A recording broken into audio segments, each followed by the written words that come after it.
Hello mga master! Welcome back again to our channel. Panibagong araw, panibagong kabanata na naman ang pagsamasamayin natin ngayong araw na ito. At kung bago ka sa ating channel, pag-click ang subscribe button and hit the notification bell para updated kayo sa ating mga susunod na videos.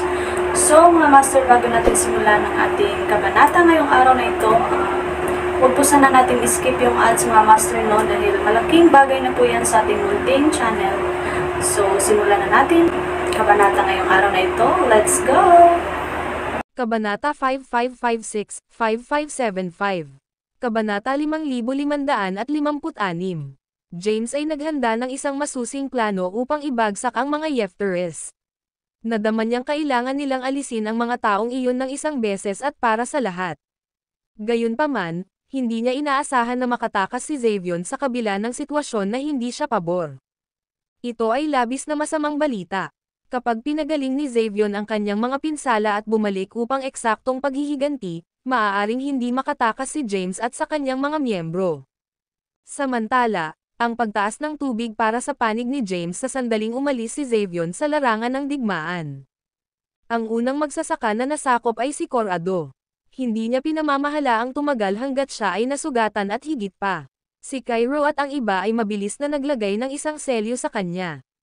Sa kanilang nangungunang dalawang mandirigma na nawala, ang lahat na naiwan ay ang pagkonsumo ng banal na Celestial Rank Cultivator mula sa Yeftero race. Ang mga kasama ni James ay mabilis na napalakas ang mga nangungunang mga magsasaka ng Yeftero at tinatakan ang kanilang paglilinang at kapangyarihan. Pagkatapos, ibinigay nila ang lahat ng mga kulturang Yeftero kay James. Nababagsak namin ang natitirang mga magsasaka ng Yeftero. Maaari kang magpasya kung ano ang nais mong gawin sa kanila, sabi ni Jurit.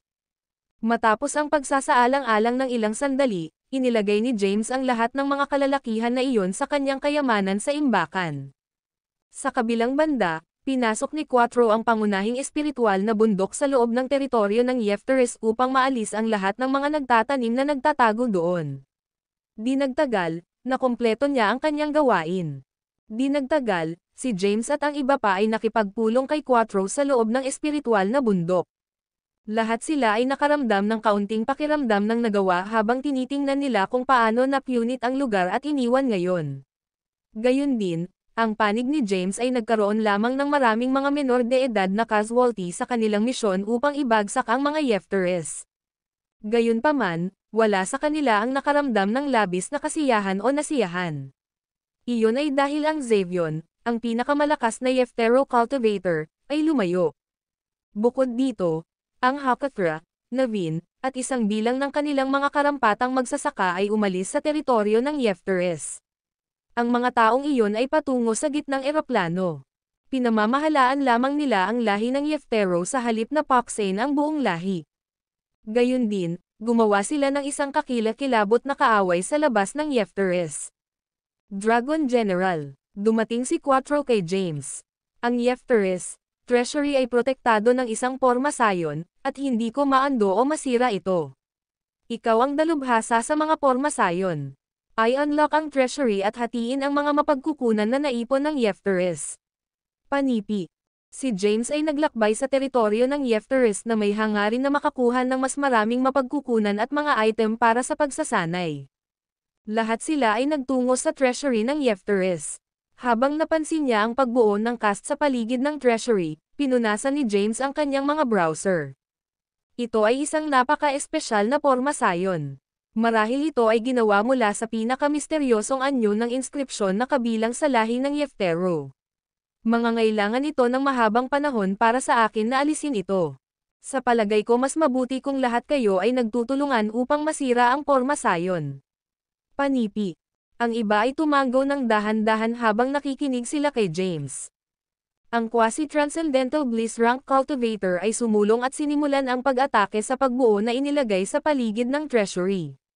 Sa labas ng teritoryo ng Yefteres, hindi mabilang na mga nilalang ang naglakbay papunta sa madilim na mundo at kumuha ng kanlungan sa isang ligtas na lugar. Ang mga nilalang na iyon ay ang mga residente na nakatira sa o sa paligid ng teritoryo ng Yefteres. Napanood nila kung paano nagbukas ang matinding labanan at kung paano nawasak ang teritoryo ng Yefteres. Sa puntong iyon, alam nilang lahat na ito ay para sa mga Yefteres.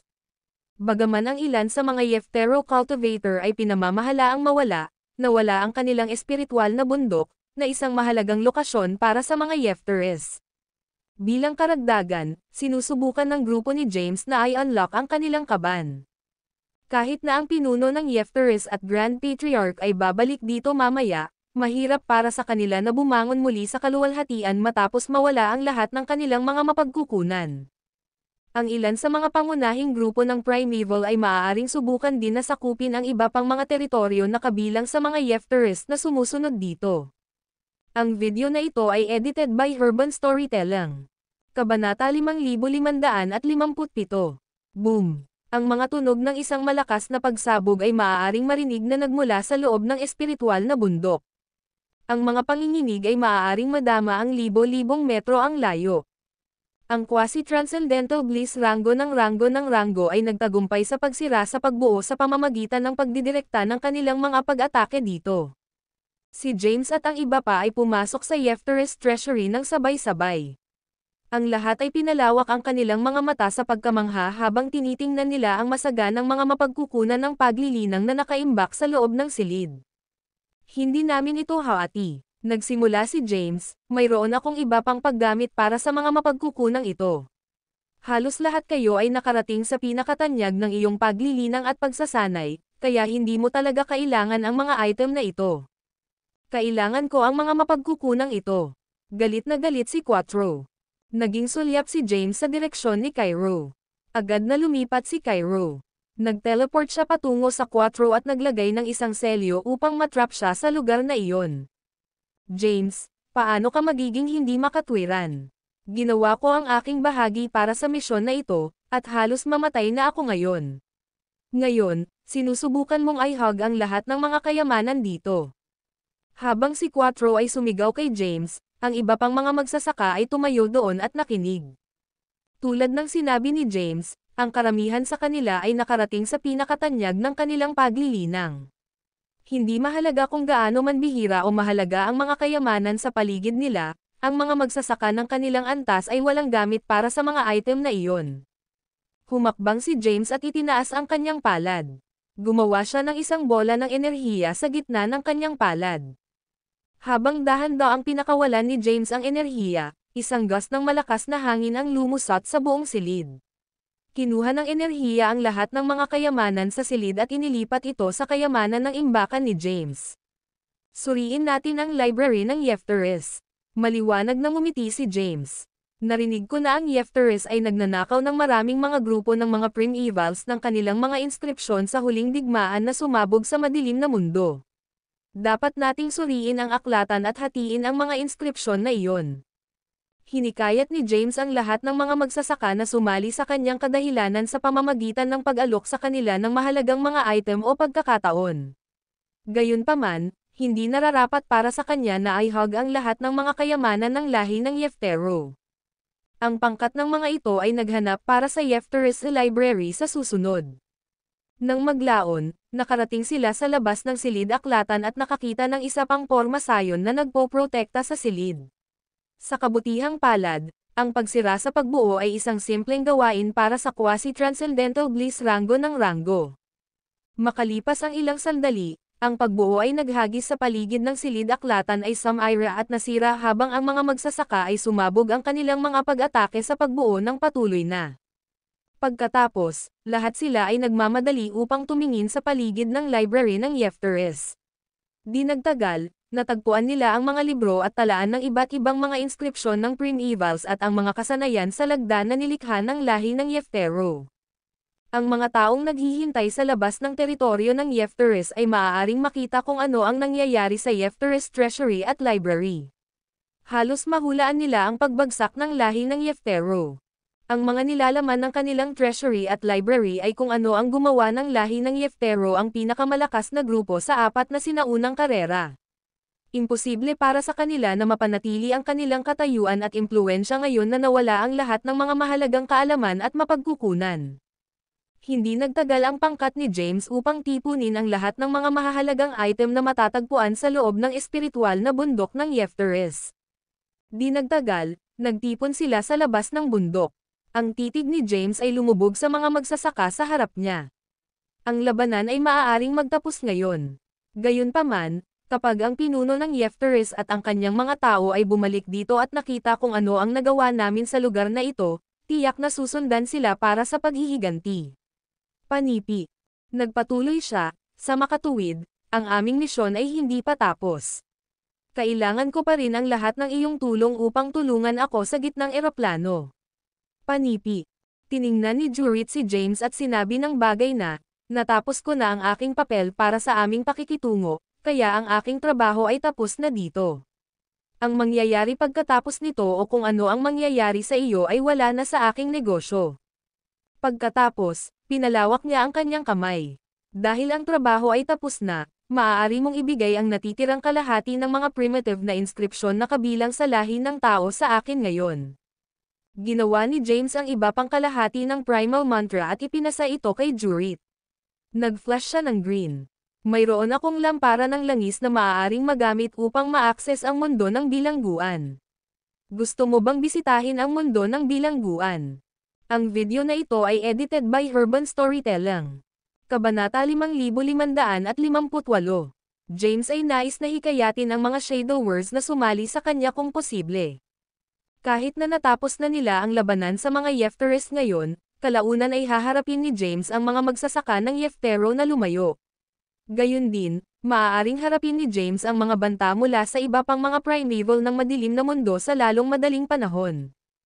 Ang lakas tao na mayroon siya sa ngayon ay malayo pa rin sa sapat. Para sa mga nakulong sa loob ng mundo ng bilangguan, ang kaharian na iyon ay magiging isang kakilakilabot na lugar sa kanila. Sa kabilang banda, ang mga tagalabas ay karamihan ay nakakaramdam ng paghihisi tungkol sa kung ano ito sa mundo ng bilangguan. Sa makatuwid, nais ng maraming tao na bisitahin at galugarin ang mundo ng bilangguan kung bibigyan ng pagkakataon.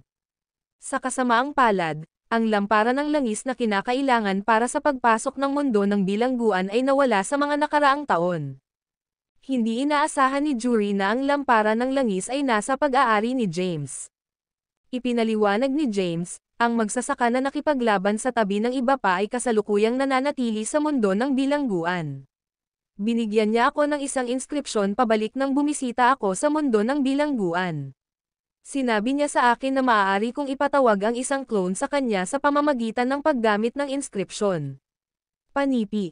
Itinaas ni Jurit ang kanyang mga browser at nagtanong, nakita mo ba ang anumang mga magsasaka ng lahi ng dragon sa mundo ng bilangguan?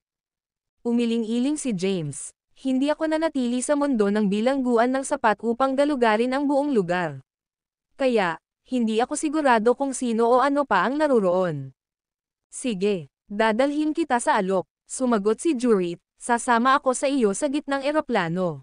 Kapag natapos na ang lahat ng ito, dadalhin mo ako sa mundo ng bilangguan.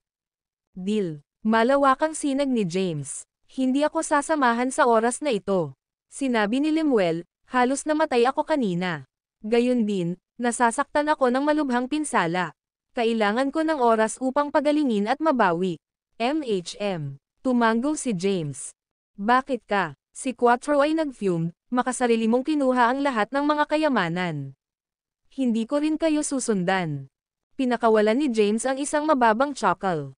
Maraming mga magsasaka ng Yeftero na nasa maluwag pa rin. Sinakop at sinira lamang namin ang kanilang tahanan. Sa palagay mo ba makakaligtas ka ng mag-isa doon? Ako. Natigil si Quattro dahil hindi siya maaaring makabuo ng anumang bagay upang sawayin si James. Tumalikod si James kay Zariah. Ang langit na lihim na pavilion ay kahit papaano ay nasangkot sa ngayon. Dadalhin mo ba ang iba pang mga miyembro ng iyong pangkat na sumali sa aming dahilan sa pagpuksa ng mga Yefteris? Si Zariah ay nagkaroon ng isang nakamamanghang hitsura sa kanyang mga mata. Ito ay isang seryosong bagay. Kailangan kong bumalik sa langit na lihim na pavilion at isaalang-alang ito ng mabuti. Makikipagkita ako sa iyo sa gitnang eroplano pagkatapos. Pagkatapos, nag-teleport si Zariah at pakaliwa kaagad. Umalis tayo. Aalis din tayo. Si James at ang kanyang mga miyembro ay umalis mula sa mga lugar ng pagkasira ng mundo ng Yeftero at patungo sa gitnang eroplano. Samantala, Nagdala sina Hakathra at Navin ng mga magsasaka ng lahi ng Yeftero at iba pang mga pangkat ng panguna habang papunta sila sa Elysium Hall upang iligtas si Trevelyan. Gayunpaman, wala silang makitang anuman sa pag-abot sa Elysium Hall. Hindi nagtagal bago pa natanto ng Yefteris na maaaring bumagsak sila para sa trick ng kaaway. Nadama ni Hakathra ang labis na pagkabigo. Dumating sila hanggang sa gitnang eroplano nang wala. Di nagtagal, bumalik na sila sa madilim na mundo. Habang nakarating na sila sa kalahati ng kanilang paglalakbay, ang kanilang tropa ay hinabol ang isang miyembro ng lahi ng Yeftero na nakatakas mula sa kanilang tinubuang bayan. Ang taong iyon ay nakita ang airship ng Yefteris at mabilis na sinundan ito. Pagkatapos, hiniling niya na makilala si Hakathra. Sir Hakathra, may masamang balita ako. Habang siya ay nanatili sa kanyang upuan, dumilim ang mukha ni Hakathra. Tinanong niya, ano ang nangyari?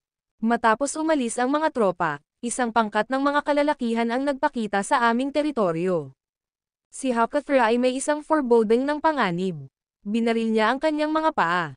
Ano ang nangyari sa aming teritoryo? Panipi.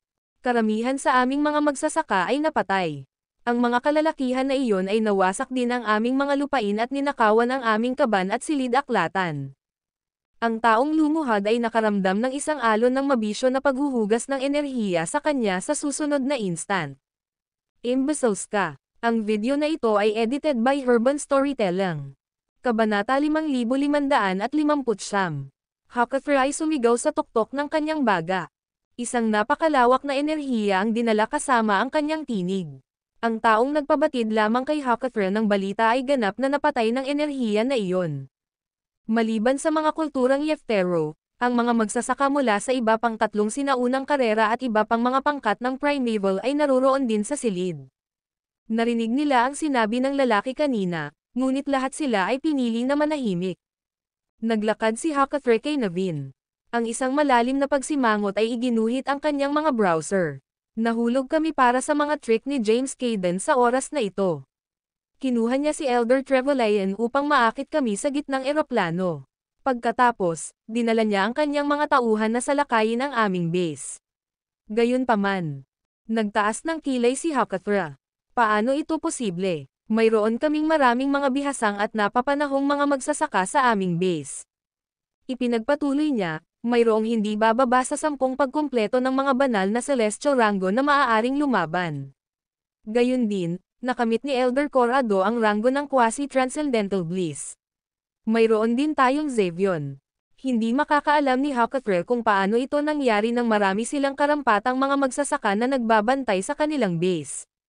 Pagkatapos nito, ang airship ng Yefteris ay naglakbay sa isang kapansin-pansin na mas mabilis na bilis sa direksyon ng mundo ng Yeftero. Nais ng mga Yefteris na bumalik sa kanilang base sa lalong madaling panahon.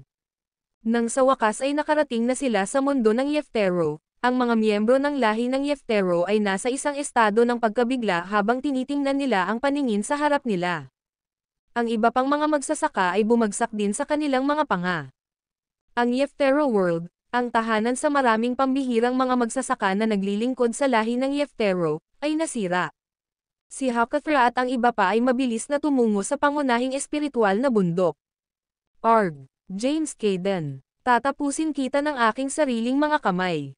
Ang malalim na tinig ni Hakathra ay bumagsak sa buong teritoryo ng Yefteris. Kahit na ang mga nasa labas ng lugar ay maaaring malabo na makita ang puot sa kanyang tinig.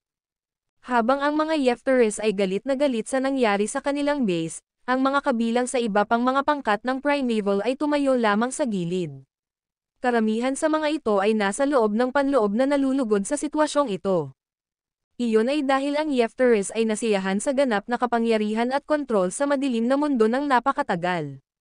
Ang iba pang mga karera ay nabuhay sa ilalim ng kanilang pang-aapi sa lahat ng oras na ito. Mas magiging masaya sila na makita ang mga Yefteris na matugunan sa kanilang pagbagsak. Ano ang nangyari sa mundo dito? Sino ang maaaring sabihin sa akin kung ano ang nangyari habang wala na tayo? Galit na galit si Hakathra. Ang ilan sa mga manunood ng labanan ay naghihintay pa rin sa paligid ng periphery ng mundo ng Yeftero sa sandaling iyon. Nagtataka silang makita kung paano magiging reaksyon ang hukbo ng Yeftero sa kanilang nawasak na tinubo ang bayan. Nang marinig ang tinig ni Hakathra, ang mga taong iyon ay agad na nag-aalsa habang natatakot sila na haharapin nila ang galit ni Hakathra.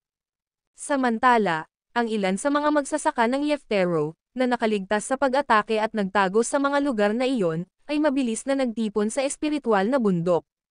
Matapos ibahagi ng ilan ang mga detalye ng pagsalakay, ang ilan sa mga magsasaka ay nagpakita rin sa kanilang mga pinuno ng footage ng mga matinding laban.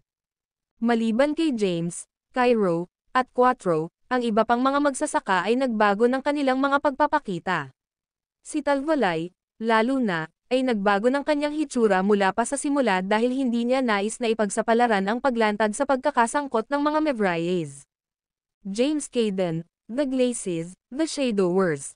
Bagaman si Jurit at ang kanyang mga tauhan ay nagpatibay ng iba't ibang mga pagpapakita, ang nangungunang mga magsasaka ng lahi ng Yeftero ay nakakakita sa pamamagitan ng kanilang mga trick.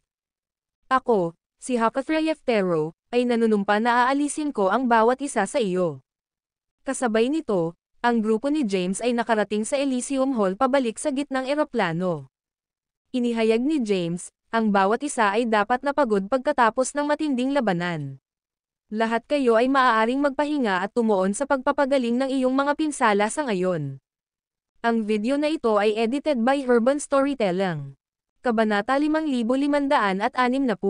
Sa gayon pagkatapos, ginamit ni Hakathra ang isang napakahusay na kasanayan sa lagda upang maibalik ang mga lupain at nakapaligid na puwang ng teritoryo ng Yefteres.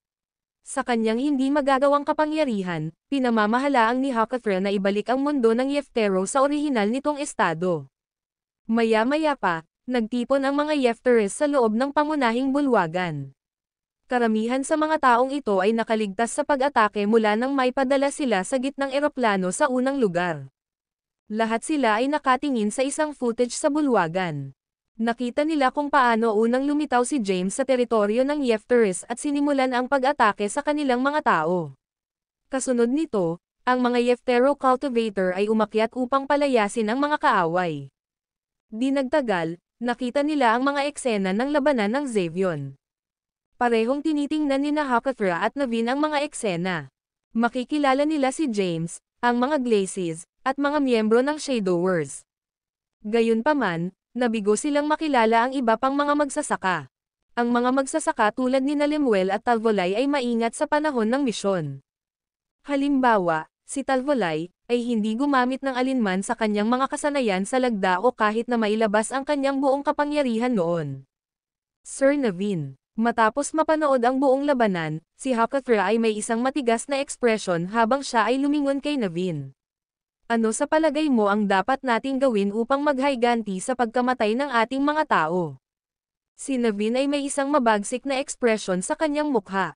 Ang kanyang kataas-taasan ay nasugatan, at wala tayong ideya kung nasaan siya ngayon.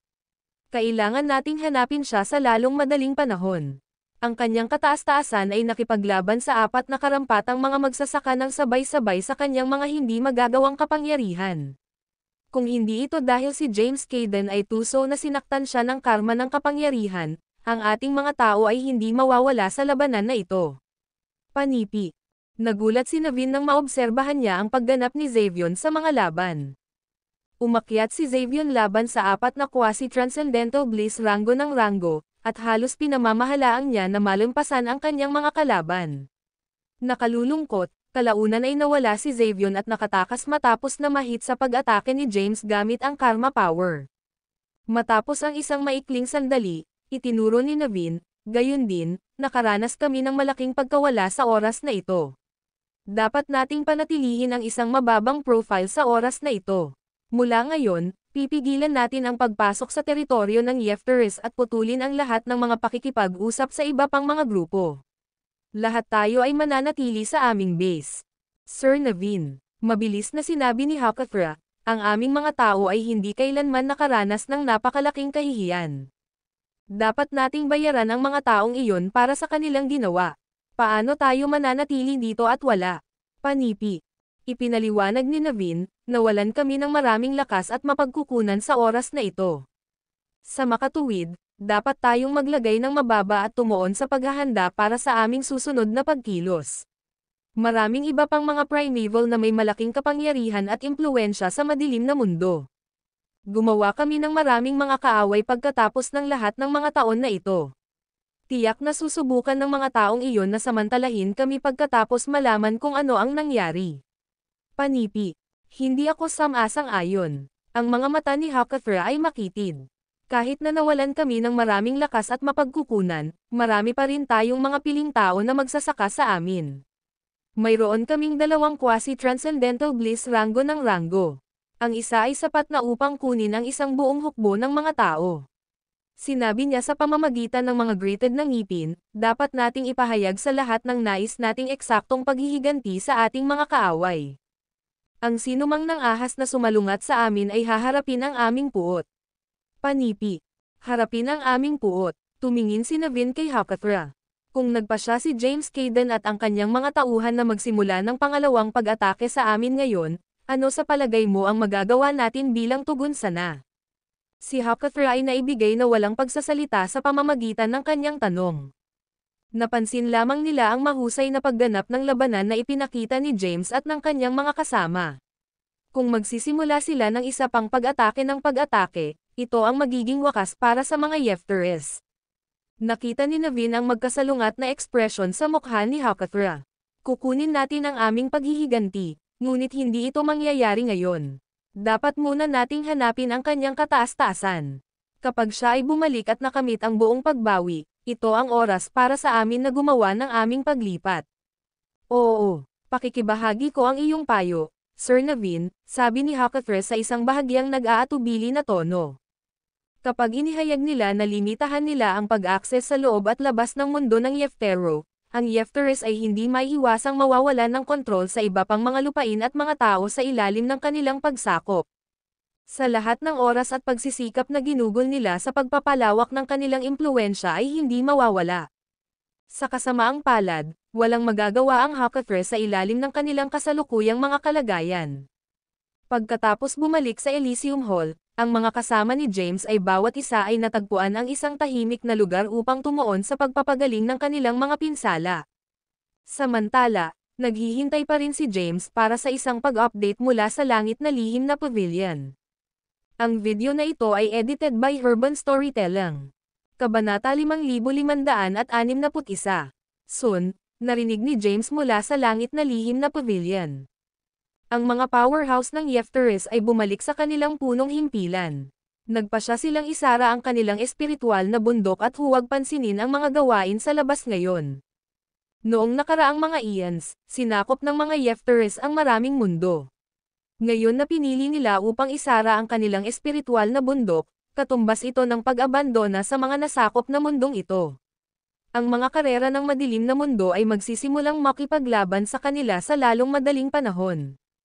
Matapos matanggap ang balita, isang nasiyahan na ngiti ang lumitaw sa mukha ni James. Ang mga bagay ay umusad sa direksyon na nais niya. Kahit na nabigo silang paksane ang mga Yefteres, nagdulot sila ng matinding pinsala sa kanila. Sa wakas, ang mga Yefteres ay nawala ang kanilang katayuan bilang apat na pinuno ng sinaunang lahi. Ngayon na natapos na ang panuntunan ng Yefteres, isang bagong panahon ang magsisimula. Ang susunod na layunin ni James ay upang iwasto ang gitnang eroplano at pagsamahin ang lahat ng mga eroplano sa isa.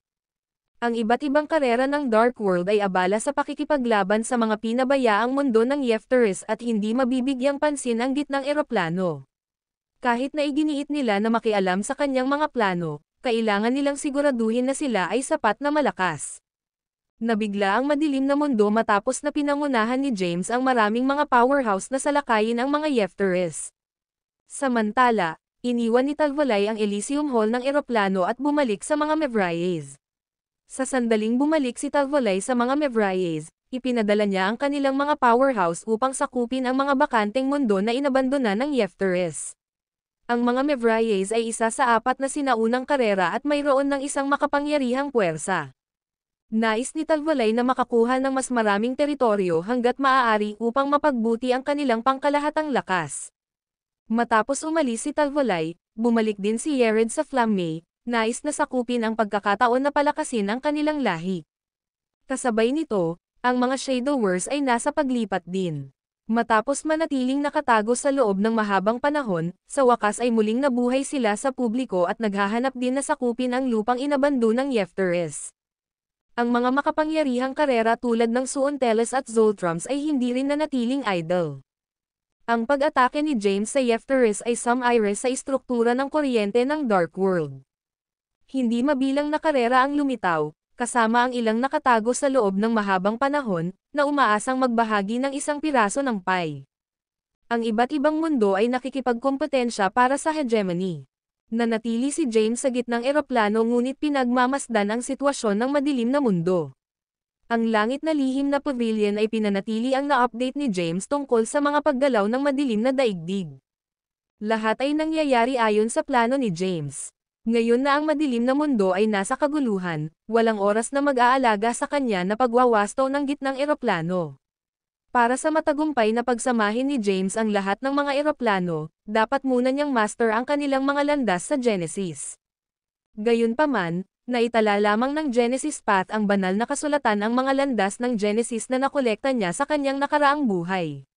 Matapos ang kanyang muling pagkakatawang tao, maraming mga bagong eroplano ang nabuo. Kaya, wala siyang pagkakataon na malaman ang mga landas ng mga eroplano na ito. Ang kailangan niyang gawin ngayon ay upang mangolekta ng mga landas ng Genesis ng eroplano na ito. Inutusan niya ang mga patroller ng Elysium Halls na tipunin ang mga landas ng Genesis na ito upang maghanda para sa pagsasama ng mga eroplano. Si James ay libre ang kanyang mga kamay sa ngayon. Sa labanan laban sa Yefteres, malubhang nasugatan siya. Matapos iwanan ang lahat ng mga gawain ng Elysium Hall sa Quattro, nagpunta siya sa pag-iisa. Mayroong dalawang layunin para sa kanyang pag-iisa upang mabawi at subukang masira sa Marshal Celestial Rango. Matapos ang labanan, napagtanto ni James kung gaano siya kaina. Nagkaroon ng isang napakalaking agwat sa pagitan ng kanyang lakas at nangungunang mga powerhouse ng madilim na mundo. Ang video na ito ay edited by Urban Storytelling. Kabanata 5562. Mga kasalanan ang kanyang kawalan ng lakas at nagpa siya na linangin. Dumating siya sa back mountain ng Elysium Hall at nagtayo ng isang pagbuo ng oras. Pagkatapos, nakaupo siya sa isang posisyon ng lotus. Sa panahon ng paglaban sa mga Yefteres, malubhang nasugatan siya. Kung hindi ito para sa ulas ng mga glacis sa kanyang katawan, ang kanyang laman at kaluluwa ay mawawala. Ang kanyang kaligtasan ay may utang din sa kanyang pambihirang katawan, na ginawa ng hindi mabilang na walang kamatayan hanggat ang kanyang pisikal na katawan ay hindi nawasak agad. Bagaman nakaligtas siya sa oras na ito, nakaranas siya ng malubhang trauma. Aabutin ng ilang oras bago siya ganap na mabawi. Si James ay nakaupo sa isang posisyon ng lotus sa likod ng bundok ng Elysium Hall at nakatuon sa paggamot sa kanyang mga pinsala. Ang kanyang mga kapangyarihan ay dumaloy sa kanyang katawan at pinagaling ang kanyang mga sugat. Kasabay nito, siya ay nag-init ng kanyang katawan upang mapahusay ang lakas nito. Ang kanyang mga pinsala ay unti-unting gumaling, at ang kanyang pisikal na lakas ay bumuti. Pagkaraan nito, tinangka ni James na masira ang Marshal Celestial Rango. Pinakilos niya ang lahat ng kanyang kapangyarihan, at ang kanyang aura ay nag-skyrock. Di nagtagal, naramdaman niya ang pagkakaroon ng isang hadlang sa kaharian. Inipon ni James ang kanyang aura sa isang malilim na figure at inutusan itong salakayin ang hadlang sa kaharian. Boom! Sa sandaling nabasag ang hadlang ng kaharian, nawala ang hindi nakikita na shackle sa kanyang katawan. Ang enerhiya ng espiritual na Empyrean sa kapaligiran ay nasisipsip sa pamamagitan ng kanyang mga pores at na-convert ng kanyang katawan sa kapangyarihan. Si James Sora ay nag-skyrock. Sa wakas, pinigilan ni James ang kanyang aura at ngumiti. Tumayo siya, inunat ang kanyang katawan, at naramdaman ang lakas na dumadaloy sa loob ng kanyang katawan. Kahit na naabot ko ang Marshal Celestial Rango, mahina pa rin ako. Maaari ko lamang gamitin ang aking pisikal na lakas hanggang sa banal na rango ng langit. Bagaman napabuti ni James ang kanyang rango ng paglilinang, hindi siya nasiyahan. Ang Marshal Celestial Rango ay itinuturing na napakalakas sa gitnang eroplano, pati na rin ang iba pang mga eroplano. Gayunpaman, ang kanyang lakas ay walang kahanga-hanga sa madilim na mundo. Gayunpaman, maaari pa ring durugan ni James ang isang kalaban sa Holy Celestial Rank kasama ang pagdaragdag ng kanyang hindi mabilang na mga supernatural na kapangyarihan. Bukod dito, alam niya na hindi ito ginagamit sa pagmamadali upang mapabuti. Ito ay magiging mas kapaki-pakinabang kung siya ay mapabuti ang sunod-sunod. Matapos maabot ang Martial Celestial Rango, ang banal na rango ng Celestial ay hindi tunog na malayo. Sa kanyang kasanayan sa mga inscription, matatag siyang naniniwala na ilang oras lamang bago siya makarating sa banal na rango ng langit. Ipinagkalat ni James ang pagbuo ng oras at tumungo sa harap ng bundok ng Elysium Hall. Agad niyang naramdaman ang isang malakas na aura at pinadali ang kanyang mga hakbang. Ang video na ito ay edited by Urban Storytelling. Kabanata 5563. Many na mga nilalang na nabubuhay ay natipon sa pangunahing bulwagan, kasama ang Quattro, Kiana, Cairo, Jada, at Ziraya. Sa loob ng pangunahing bulwagan ay isang babaeng mukhang magkapareho kay Jada. Nagkaroon siya ng isang nakakagulat na mukha, at ang kanyang katawan ay naglabas ng isang halamang halimaw. Nariyan ka, tumayo si Quattro at ipinakilala ang babae kay James, ang kagandahang ito ay kapatid ni Jada. Iniligtas ko siya mula sa Yefteris Herb Garden. Bumalik noon, siya ay isang halamang Empyrean pa rin. Tumulong si Jada sa isang buhay na nilalang. Panipi. MHM. Malinaw na tumango si James, pagkatapos ay naupo siya. Ang kanyang mga mata ay naayos sa Ziraya, na kilala rin bilang Emperor Raya. Sa eroplano ng Endlos, maraming mga alamat tungkol kay Emperor Raya. Naramdaman ni James na nakilala niya ang isang idolo kung siya ay nakaraan. Kamakailan lamang ay natuklasan niya si Emperor Raya ay may isa pang pagkakakilanlan. Si Zirayas ay, sa katunayan, ang muling pagkakatawang tao ng mga langit na lihim na master ng pavilion. Sa nakaraang buhay ni Ziraya, siya ay mula sa lahi ng tribunal. Gayunpaman, hindi siya nabilanggo kasama ang kanyang pamilya sa mundo ng bilangguan.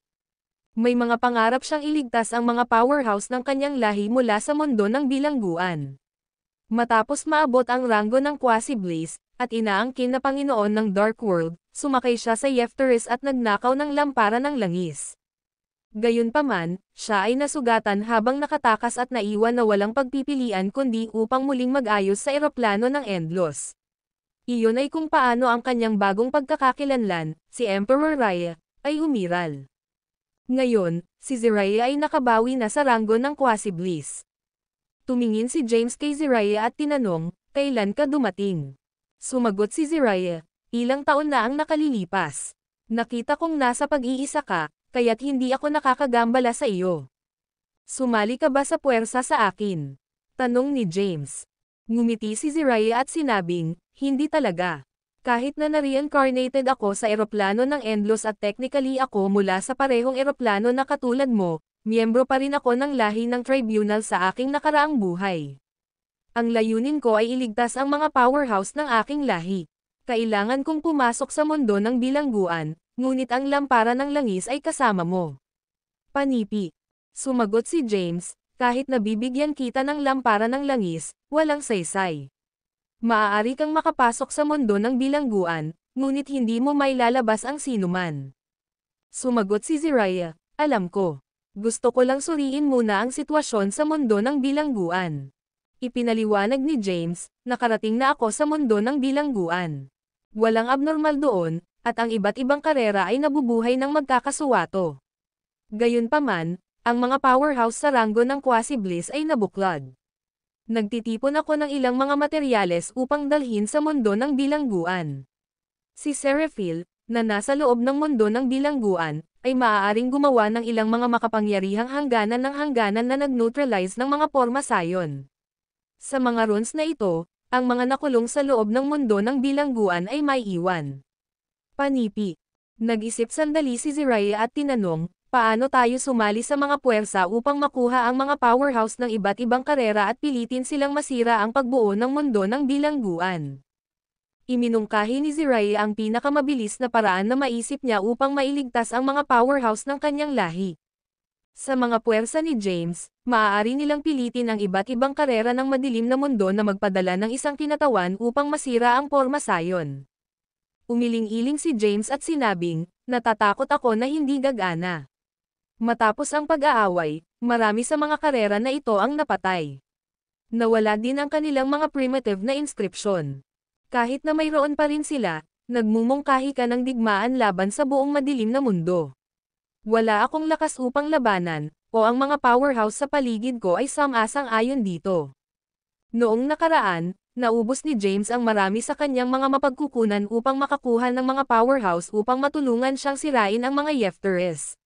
Bukod sa kanyang nakakaakit na mga alok, ang mga powerhouse na ito ay sumang-ayon lamang na makisali dahil tumayo sila upang makinabang.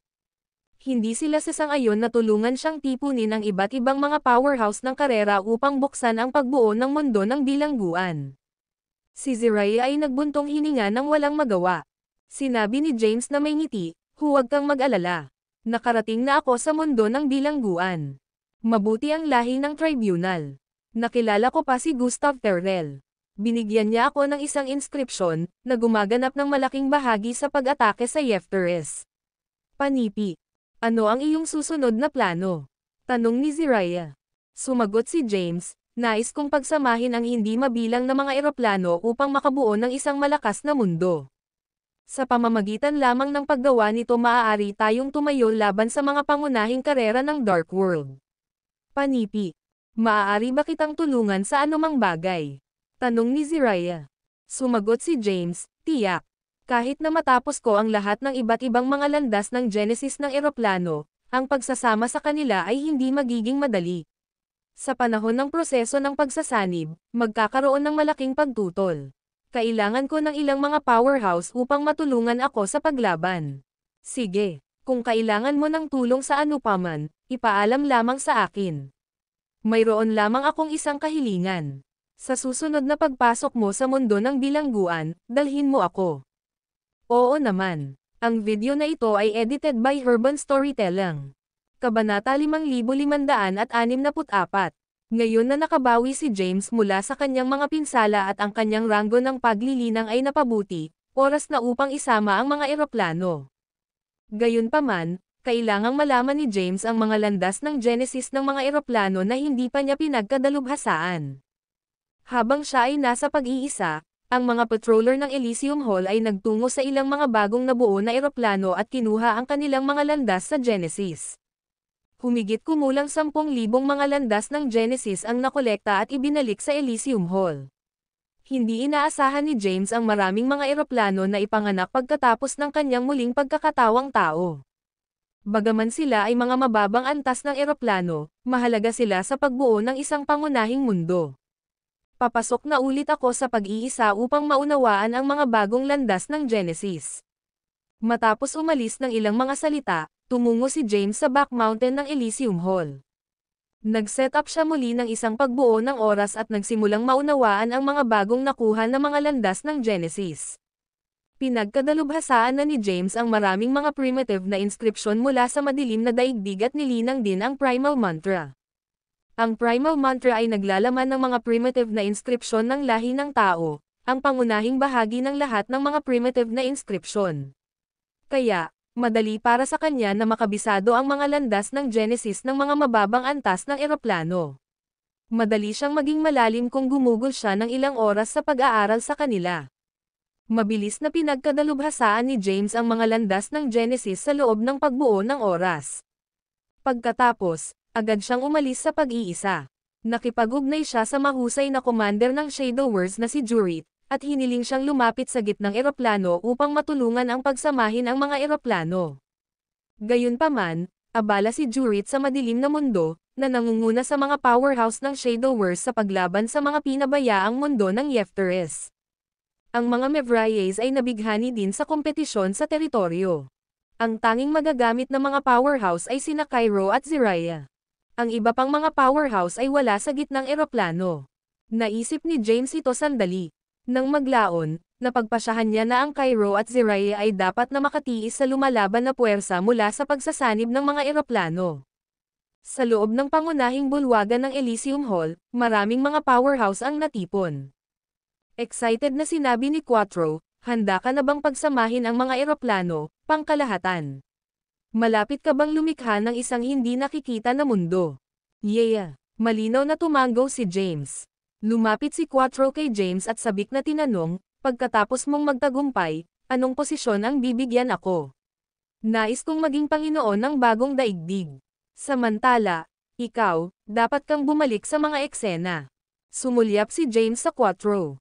Si Quattro ay nagsabi ng walang tigil, hindi bababa sa akin maging Deputy Lord. Hindi maabala si James sa pakikinig sa katarantaduhan ni Quattro. Tiningnan niya sina Cairo at Zariah, pagkatapos ay sinabi, handa akong pagsamahin ang mga eroplano. Ito ay magiging isang komplikadong proseso, at ang ilang makapangyarihang puwersa ay lilito. Kailangan ko kayong dalawa upang matulungan akong panatilihin ang mga puwersang ito sa ilalim ng kontrol. Gayun din.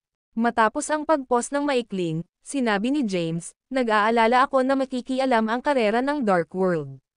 Kung gagawin nila, kailangan ko kayong dalawa upang matulungan akong patayin sila. Bagaman ang karamihan sa mga pangunahing karera ng Dark World ay abala sa pakikipaglaban sa teritoryo, nababahala pa rin si James na ang ilan ay lalabas upang magdulot ng problema.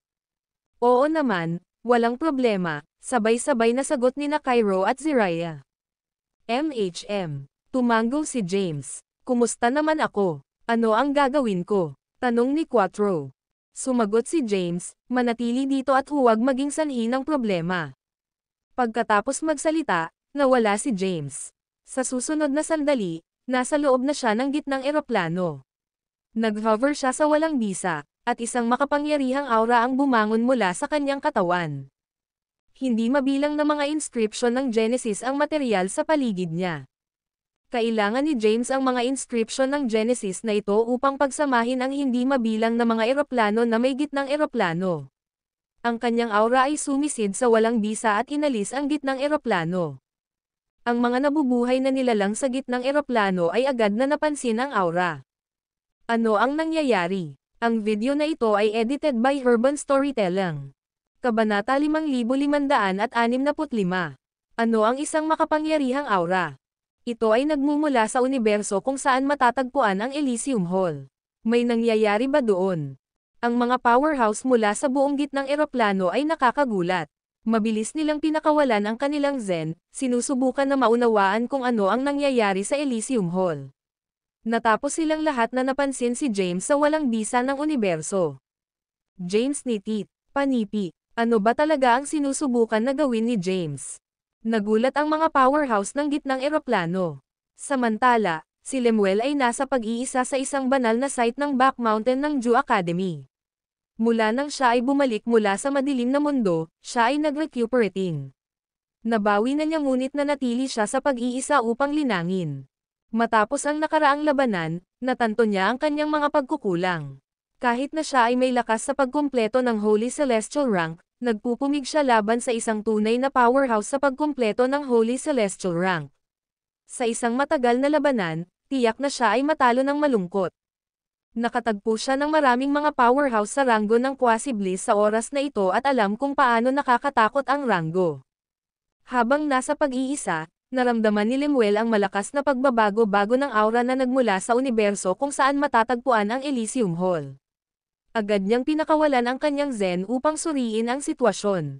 Ang taong ito, matapos madama ang mga landas ng Genesis na lumilitaw mula sa katawan ni James, alam ni Lemuel na malapit na siyang pagsamahin ang mga eroplano.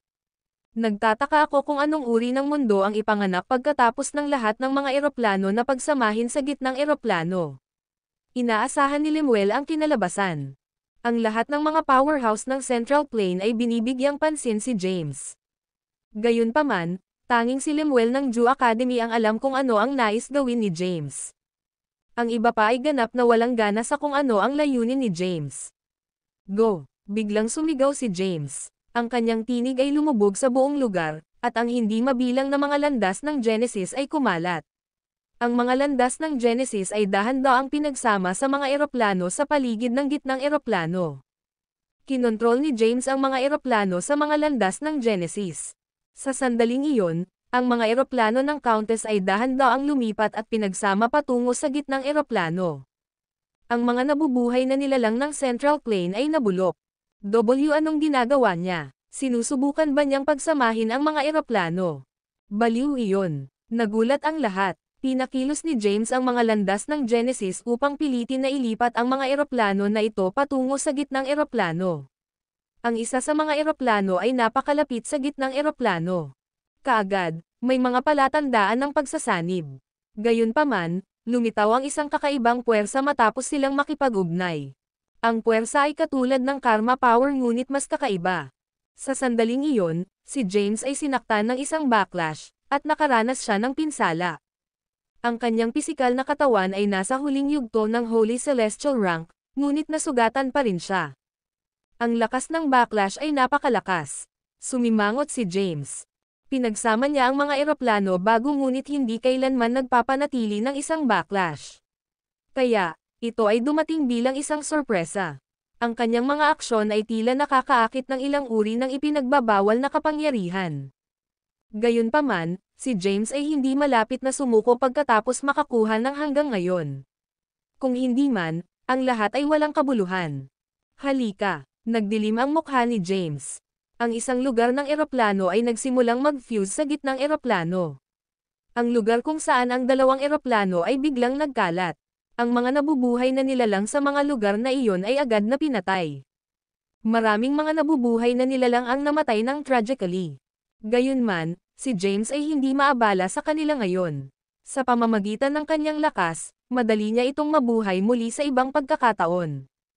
Ang video na ito ay edited by Urban Storytelling. Kabanata 5566. Ang una upang pagsamahin sa gitnang eroplano ay isang pangsyam na antas ng eroplano. Alam ni James na dapat niyang pagsamahin ang gitnang eroplano at ang mga landas ng Genesis ng 9th level na eroplano. Sa pamamagitan lamang ng paggawa nito maaari niyang matagumpay na mag-fuse ang dalawang eroplano. Sa sandaling iyon, isinaaktibo ni James ang landas ng Genesis ng plano ng siyam na antas at pinagsama ito sa landas ng Genesis ng Central Plane.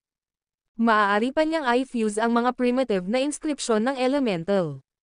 Kaya, ang pagsasama sa dalawang mga landas ng Genesis ay medyo madali. Habang pinagsama ang mga landas ng Genesis, unti-unting nagsimulang kumonekta ang dalawang eroplano. Gayunpaman, lumalakas din ang backlash. Pilit na tiniis ni James ang matinding presyon. Hindi kita papayag na gawin mo ang gusto mo, James. Bigla, isang makapangyarihang aura ang nagmula sa eroplano. Pagkatapos, ang isang powerhouse sa Martial Celestial Rango ay nagmadali. Ang eroplano ang pundasyon ng pagkakaroon ng powerhouse na ito. Ang pagkawala ng eroplano ay nangangahulugang mawala ang kanyang pamagat bilang isang Panginoon ng eroplano. Bilang isang resulta, mawawalan siya ng maraming mga mapagkukunan ng paglilinang. Nawala. Bago pa man tumugon si James, kumatok si Quattro sa mga powerhouse. Hindi sila pinansin ni James at ipinagpatuloy ang proseso ng pagsasama. Ang Cairo at Ziraya ay hindi rin idle.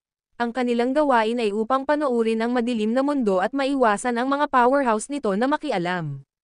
Kasabay nito, kailangan nilang tulungan si James sa puwersa ng paglaban mula sa pagsasama ng mga eroplano. Habang pinagsama ang dalawang eroplano, sinuportahan ni James ang ilang backlash. Gayunpaman, nakatiis pa rin siya. Kaya, hindi na kailangan para sa Cairo at Ziraya na mamagitan. Tumayo sina Cairo at Ziraya sa labas ng Elysium Hall. Lumingon si Ziraya kay Cairo at tinanong, ano sa palagay mo ang mundo na ipanganak pagkatapos ng hindi mabilang na mga eroplano ay pinagsama sa gitnang eroplano? Umiling-iling si Cairo at sumagot, hindi ko alam. Narinig ko ang lahat ng mga eroplano ay una sa mga pangunahing piraso mula sa site ng mga ninuno.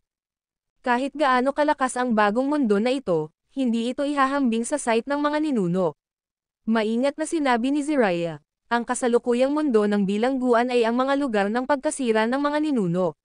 Matapos pinagsama ni James ang hindi mabilang na mga eroplano na may gitnang eroplano, pagkatapos sa mundo ng bilangguan, maibabalik niya ang site ng mga ninuno. Panipi. Ibalik ang site ng ninuno. Nag-isip ng mabuti si Cairo. Sa kanya, ang site ng mga ninuno ay isang alamat na umiiral lamang sa mga sinaunang libro.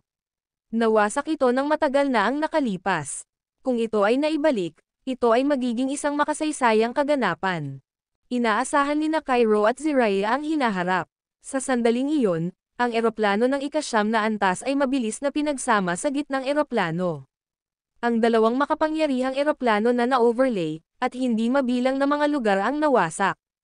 Fuse. Ginamit ni James ang lahat ng kanyang lakas upang himukin ang pagsasanib ng dalawang eroplano. Isang mahiwagang puwersa ang lumitaw at durog si James. Ang kanyang mga tuhod ay nakayuko, hindi lubos na makatiis sa puwersa. Napansin ni Cairo at agad na tumulong kay James. Sa tulong ni Cairo, ang pressure sa katawan ni James ay hamupan ng malaki. Nakatuon si James sa pagsasama ng dalawang eroplano at sinalubong ng tagumpay makalipas ang ilang sandali. Ang gitnang eroplano ay lumago ng mas malawak, at ang mga landas ng genesis nito ay mas malakas. Matapos ay fusing ang ika-9 na antas ng eroplano na may gitnang eroplano, nakakuha ng karanasan si James. Lumipat siya sa fuse sa susunod na eroplano. Sa oras na ito, pumili siya ng isang mababang antas ng eroplano at hindi nahaharap sa backlash. Ang proseso ay medyo makinis at mabilis. Ang video na ito ay edited by Urban Storytelling. Kabanata 5565 ang una upang pagsamahin sa gitnang eroplano ay isang pang-9 na antas ng eroplano. Alam ni James na dapat niyang pagsamahin ang gitnang eroplano at ang mga landas ng genesis ng 9th level na eroplano. Sa pamamagitan lamang ng paggawa nito maaari niyang matagumpay na mag-fuse ang dalawang eroplano. Sa sandaling iyon, isinaaktibo ni James ang landas ng genesis ng plano ng 9 na antas at pinagsama ito sa landas ng genesis ng central plane. Maaari pa niyang i-fuse ang mga primitive na inscription ng elemental. Kaya, ang pagsasama sa dalawang mga landas ng genesis ay medyo madali. Habang pinagsama ang mga landas ng genesis, unti-unting nagsimulang kumonekta ang dalawang eroplano. Gayunpaman, lumalakas din ang backlash. Pilit na tiniis ni James ang matinding presyon. Hindi kita papayag na gawin mo ang gusto mo, James. Bigla, isang makapangyarihang aura ang nagmula sa eroplano. Pagkatapos, ang isang powerhouse sa Martial Celestial Rango ay nagmadali. Ang eroplano ang pundasyon ng pagkakaroon ng powerhouse na ito. Ang pagkawala ng eroplano ay nangangahulugang mawala ang kanyang pamagat bilang isang Panginoon ng eroplano. Bilang isang resulta, mawawalan siya ng maraming mga mapagkukunan ng paglilinang. Nawala. Bago pa man tumugon si James, kumatok si Quattro sa mga powerhouse. Hindi sila pinansin ni James at ipinagpatuloy ang proseso ng pagsasama. Ang Cairo at Ziraya ay hindi rin idle. Ang kanilang gawain ay upang panoorin ang madilim na mundo at maiwasan ang mga powerhouse nito na makialam. Kasabay nito, kailangan nilang tulungan si James sa puwersa ng paglaban mula sa pagsasama ng mga eroplano. Habang pinagsama ang dalawang eroplano, sinuportahan ni James ang ilang backlash. Gayunpaman, nakatiis pa rin siya. Kaya, hindi na kailangan para sa Cairo at Ziraya na mamagitan. Tumayo sina Cairo at Ziraya sa labas ng Elysium Hall. Lumingon si Ziraya kay Cairo at tinanong, ano sa palagay mo ang mundo na ipanganak pagkatapos ng hindi mabilang na mga eroplano ay pinagsama sa gitnang eroplano? Umiling-iling si Cairo at sumagot, hindi ko alam. Narinig ko ang lahat ng mga eroplano ay una sa mga pangunahing piraso mula sa site ng mga ninuno. Kahit gaano kalakas ang bagong mundo na ito, hindi ito ihahambing sa site ng mga ninuno. Maingat na sinabi ni Ziraya, ang kasalukuyang mundo ng bilangguan ay ang mga lugar ng pagkasira ng mga ninuno. Matapos pinagsama ni James ang hindi mabilang na mga eroplano na may gitnang eroplano, pagkatapos sa mundo ng bilangguan, maibabalik niya ang site ng mga ninuno. Panipi. Ibalik ang site ng ninuno. Nag-isip ng mabuti si Cairo. Sa kanya, ang site ng mga ninuno ay isang alamat na umiiral lamang sa mga sinaunang libro. Nawasak ito ng matagal na ang nakalipas. Kung ito ay naibalik, ito ay magiging isang makasaysayang kaganapan. Inaasahan ni na Cairo at Ziraya ang hinaharap. Sa sandaling iyon, ang eroplano ng ika-9 na antas ay mabilis na pinagsama sa gitnang eroplano. Ang dalawang makapangyarihang eroplano na na-overlay, at hindi mabilang na mga lugar ang nawasak. Fuse. Ginamit ni James ang lahat ng kanyang lakas upang himukin ang pagsasanib ng dalawang eroplano. Isang mahiwagang puwersa ang lumitaw at durog si James. Ang kanyang mga tuhod ay nakayuko, hindi lubos na makatiis sa puwersa. Napansin ni Cairo at agad na tumulong kay James. Sa tulong ni Cairo, ang pressure sa katawan ni James ay hamupan ng malaki. Nakatuon si James sa pagsasama ng dalawang eroplano at sinalubong ng tagumpay makalipas ang ilang sandali. Ang gitnang eroplano ay lumago ng mas malawak, at ang mga landas ng Genesis nito ay mas malakas. Matapos ay fusing ang ika-9 na antas ng eroplano na may gitnang eroplano, nakakuha ng karanasan si James. Lumipat siya sa fuse sa susunod na eroplano. Sa oras na ito, pumili siya ng isang mababang antas ng eroplano at hindi nahaharap sa backlash. Ang proseso ay medyo makinis at mabilis. Ang video na ito ay edited by Urban Storytelling. Kabanata 5567. Isa pagkatapos ng isa pa, pinagsama ni James ang iba't ibang mga eroplano sa gitnang eroplano. Ang mga lupain ng gitnang eroplano ay pinalawak, at ang landas ng Genesis nito ay lumaki ng mas makapangyarihan. Bilang resulta ng pagsasanib, ang puwang nito ay naging mas matatag. Tulad ng mas maraming mga eroplano na pinagsama sa gitnang eroplano, maraming mga kakaibang kababalaghan ang nangyari. Ang ilang mga mahiwagang tagubilin ay lumitaw sa gitnang eroplano. Kasabay nito, ang masaganang enerhiya ng espiritual na Empyrean, na kung saan ay sinaunang at dalisay, ay sumisid sa hangin. Nagulat ang mga nabubuhay na nilalang ng Central Plane. Ang kapangyarihan ay napakakahimahimala. Hindi ko inakala na ang makapangyarihang kapangyarihan ay ipanganak pagkatapos ng pagsasanib ng mga eroplano. Maraming mga mahiwagang inskripsyon. Ang isang bagong eroplano ay nasa paggawa. Hindi mabilang na mga pagkakataon ang lilito. Ang kapanganakan ng isang superplane ay nangangahulugang mas maraming mga boons. Dapat nating sakupin ang mga pagkakataong ito. Tumataas tayo sa tuktok kung makuha natin sila. Ang mga nabubuhay na nilalang ng Central Plane ay nasa sabik at sabik na agawin ang mga bagong boons. Gayunpaman, ang proseso ng pagsasanib ay hindi pa tapos. Patuloy na pinagsama ni James ang mga eroplano, ngunit napakarami sa kanila. Madali para sa kanya na pagsamahin ang mas maliit at mas mababang ranggo ng mga eroplano. Gayunpaman, ang ika-8 at ika-9 na antas ng eroplano ay nahihirapan sa kanya. Kaya, aabutin ng ilang oras. Sa sandaling iyon, ang enerhiya ni James ay halos pagod. Kailangang ibalik niya ang kanyang lakas bago niya ipagpatuloy ang pagsamahin ang natitirang mga eroplano. Tumahimik si James at nagsimulang mabawi ang kanyang lakas.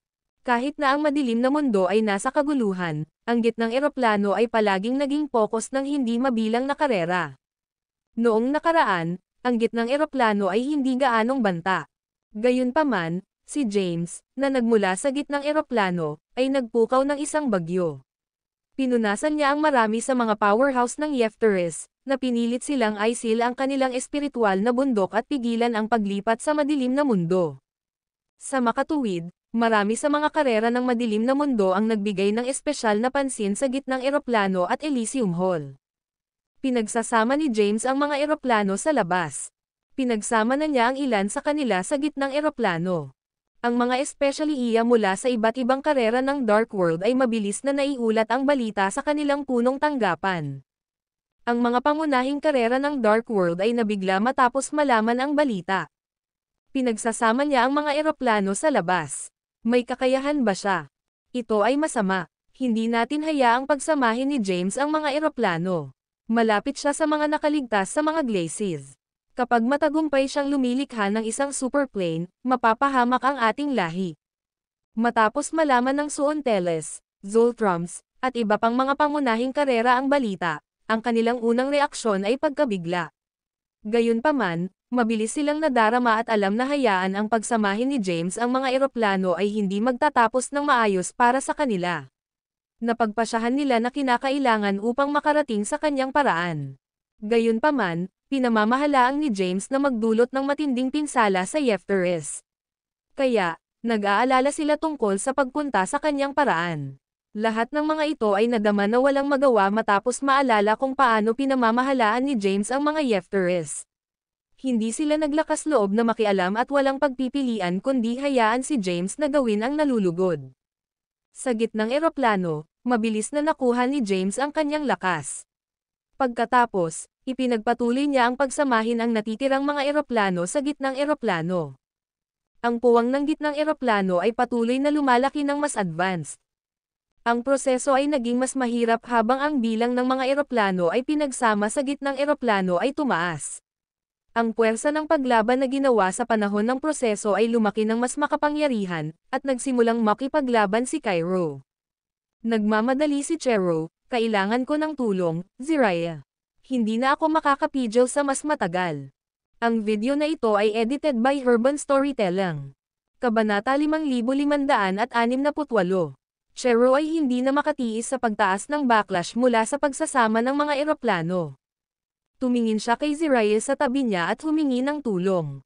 Agad na kumilos si Jiraiya, na nagdadala ng bahagi ng force. Sa tulong ni Jiraiya, ang pasanin ni Kairo ay nalulugod ng malaki. Sumimangot si Kairo at sinabing, marami pa ring mga eroplano na naiwan. Ang lakas ng paglaban ay napakalakas na. Kung magpapatuloy ito, hindi tayo magiging sapat upang mapaglabanan ito. Nag-furrow din ang mga browser ni Jiraiya. Mayroon ka pa rin sa akin. Sa sandaling iyon, lumapit sa kanila si Quattro at bumagsak sa threshold ng pangunahing bulwagan. Tumingin sina Kairo at Jiraiya kay Quattro. Sa kasamaang palad, walang sapat na mga powerhouse upang mapaglabanan ang puwersa ng paglaban, kahit na may Quattro. Ang layunin ni James ay pagsamahin ang lahat ng mga eroplano, at ang lakas ng paglaban ay malakas. Ang puwersa ng paglaban ay katulad ng lakas ng karma ngunit mas malakas pa. Kailangan nila ng higit sa 3 mga powerhouse upang mapaglabanan ang puwersa. Makakatulong din ako, lumakad si Kiana at sinabing, nasa loob din ako ng banal na ranggo ng langit. Malalaman ko ang ilan sa puwersa ng paglaban. Si Jada, isang powerhouse sa Holy Celestial rank mula sa lahi ng Medicus, ay lumakad din at sinabing, bilangin mo rin ako. Sinabi ni Kairo, dapat itong sapat para sa ngayon. Ang grupo ay tumayo sa pasukan ng Elysium Hall. Si James, sa kabilang banda, ay patuloy na pinagsama ang natitirang mga eroplano. Lumaki ang gitnang eroplano, ang puwang ay naging mas matatag, at ang landas ng Genesis nito ay pinalakas. Ang pressure na nakatiis ni Kairo at ang iba ay tumaas din. Ang grupo ay nakaupo sa mga posisyon ng lotus at nagpupumilit upang matiis ang presyon. Sina Kairo at Jada, na medyo mahina, ay hindi nagtagal sa kanilang mga limitasyon. Ang kanilang mga katawan ay natatakpan ng mga pinsala, at ang kanilang mga damit ay nababad ng dugo. Ito ay masama. Kung magpapatuloy ito, lahat tayo ay mamamatay. Si Jada ay may nasasaktan na ekspresyon. Ang puwersa ng paglaban mula sa pag-fusing ng mga eroplano ay masyadong makapangyarihan. Kahit na ang ilan sa kanila ay nagbahagi ng pasanin, hindi ito sapat. Samantala, nakaupo si James sa kalangitan sa itaas ng Elysium Hall. Ang presyon sa kanyang katawan ay lumago ng malaki. Isang malakas na puwersa ang nagpalipat-lipat sa kanya, sumailalim sa kanyang katawan. Sa sandaling iyon, ang kanyang katawan ay natakpan na ng mga pinsala. Ang mga powerhouse ng gitnang eroplano ay nanunood sa kanya ng matulungin. Ang ilan ay nais na tulungan siya ngunit natatakot na masaktan ng isang makapangyarihang kapangyarihan ng karma at ang kanilang mga kaluluwa ay napawi. Si Lemuel, na nanunood mula sa Jew Academy, ay hindi na makaya. Nagpakita siya sa pangunahing bulwagan ng akademya at umupo sa pinakamataas na upuan. Tiningnan niya ang mga powerhouse ng kanyang akademya at inutusan, tulungan natin si James na ibahagi ang ilan sa backlash. Oo, Ginoo, ang mga powerhouse ay sumagot ng magkakaisa. Ang bawat tao ay nakaupo sa sahig sa mga posisyon ng lotus at hinihigop ang ilan sa puwersa ng paglaban. Sa tulong ni Lemuel at ang mga powerhouse ng Jew Academy, ang pasanin sa James, Kairo, Jiraiya, at iba pa ay nabawasan ng malaki. Huminga ng malalim si James. Pagkatapos, tinawag niya ang eroplano ng Endless na nasil ng ilang oras. Ang mga powerhouse ng gitnang eroplano ay agad na naramdaman ang eroplano ng Endless. Noong nakaraan, iniwan ni James ang Genesis Path na banal na kasulatan para sa mga tao ng Endless na eroplano. Isang mahabang panahon ang lumipas, at maraming mga powerhouse ang tumaas mula sa lahi ng tao. Bagaman hindi sila maihahambing sa mga powerhouse ng madilim na mundo, medyo kahanga-hanga sila kung ihahambing sa gitnang eroplano. Ang eroplano ng Endless ay itinuturing na napakalakas ngayon. Ang video na ito ay edited by Urban Storytelling. Kabanata 5569. Sa langit na hukuman ng lungsod ng Endless, biglang sumigaw si Jacopo, ito ay aura ng tatay. Na-deactivate niya ang selyo sa paligid ng eroplano ng Endless. Pinagsasama niya ang mga eroplano sa labas. Tama ka, tatay ito. Nagalak ang mga anak ni James. Ang pagsasama-sama ng mga eroplano sa labas ay nagsilang ng isang malakas na puwersa. Tila hindi mapigilan ni James ito at nagtamo ng ilang pinsala. Si James ay mula sa eroplano ng Endlos. Kaya, ang mga powerhouse sa eroplano ng Endlos ay madaling naramdaman ang kanyang aura. Mabilis nilang sinuri ang gitnang eroplano at naintindihan ang sitwasyon. Ang eroplano ng Endlos, na malayo sa gitnang eroplano, mabilis na lumipat ng mas malapit. Magmadali, gumawa tayo ng aksyon upang matulungan si James na pigilan ang kapangyarihan. Tulungan natin si tatay. Ang mga anak ni James at ang mga powerhouse ng Korte ng Langit ay mabilis na nakaupo sa mga posisyon ng Lotus at kinuha ang isang bahagi ng puwersa ng paglaban. Ang eroplano ng Endlos ay lumipat malapit sa gitnang eroplano at nagsimulang pagsamahin.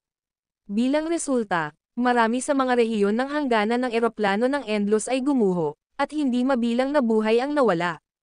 Gayunpaman, binayaran sila ni James. Matapos ang ganap na pagsasama ng mga eroplano, maaari niyang mabuhay ang mga namatay na nilalang na ito. Habang pinagsama ang eroplano ng Endlos sa gitnang eroplano, ang masaganang enerhiya na espiritual na Empyrean ay lumitaw sa loob ng universo ng tao at Mount Bane. Sa Mount Bane, mayroong isang estatwa ni Zariah. Ito ay mga ians mula nang may tayo ang rebulto, gayunpaman ito ay nasa mabuting kalagayan. Habang pinagsama ang eroplano ng Endlos sa gitnang eroplano, ang mga banal na ilaw na naglalaman ng mga mahiwagang kapangyarihan na material na malapit sa rebulto. Si Zariah, na nasa gitnang eroplano, ay agad na nakinabang.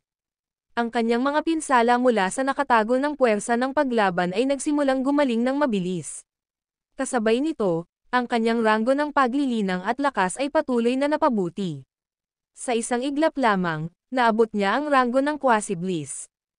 Arg! Hindi mapigilan ni Zariah ngunit umungol pagkatapos ng kanyang lakas ay biglang nag-skyrock. Sa Mount Bane, napakalaking halaga ng primitive power na nabuo, at lumitaw ang ilang mga primitive na inscription. Ang mga tao na naninirahan sa Mount Bane ay nakatanggap ng mga pagpapala mula sa langit at lupa. Bilang isang resulta, ang kanilang mga pisikal na lakas at ranggo ng paglilinang ay pinalakas. Ang ilang mga magsasaka na hindi nasira sa loob ng mahabang panahon ay biglang naabot ang mas mataas na ranggo. Ang Mount Bane ay nakatanggap ng isang malaking pagpapala.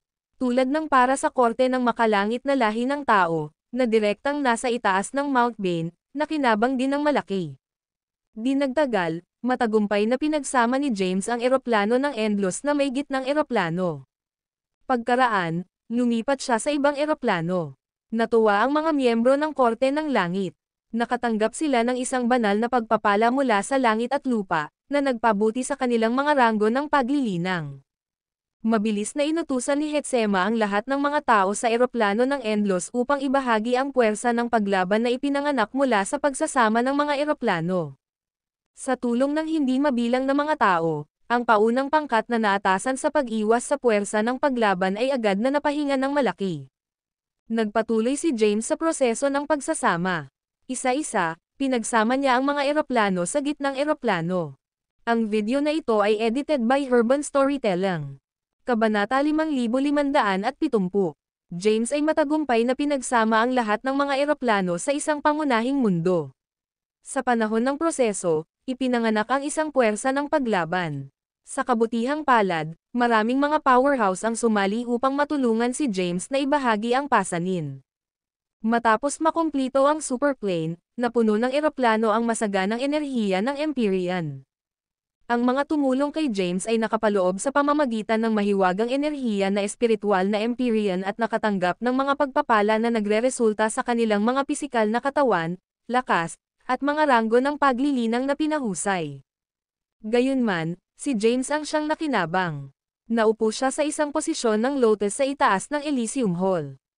Ang kanyang katawan ay napapalibutan ng makulay na ilaw na sinag na naglalaman ng purong enerhiya na espiritual na enerhiya at mahiwagang inskripsyon. Pumasok siya sa isang mahiwagang estado, at ang kanyang katawan ay sumailalim sa matinding pagbabago sa ilalim ng nakasisilaw na ilaw na sinag. Ito ay naiiba mula sa paglilinang niya. Sa halip, Naramdaman niya na pumasok siya sa isang mahiwagang mundo na may makapangyarihang mga inscription sa langit at lupa na naglalaman ng hindi mahuhulaan at mahiwagang kapangyarihan. Isang puwersa mula sa nakaraan biglang lumitaw. Ang isang parang multo na figure ay tumayo sa malayo, tumitingin sa kasalukuyang panahon. Ang proseso ay tumagal ng mahabang panahon.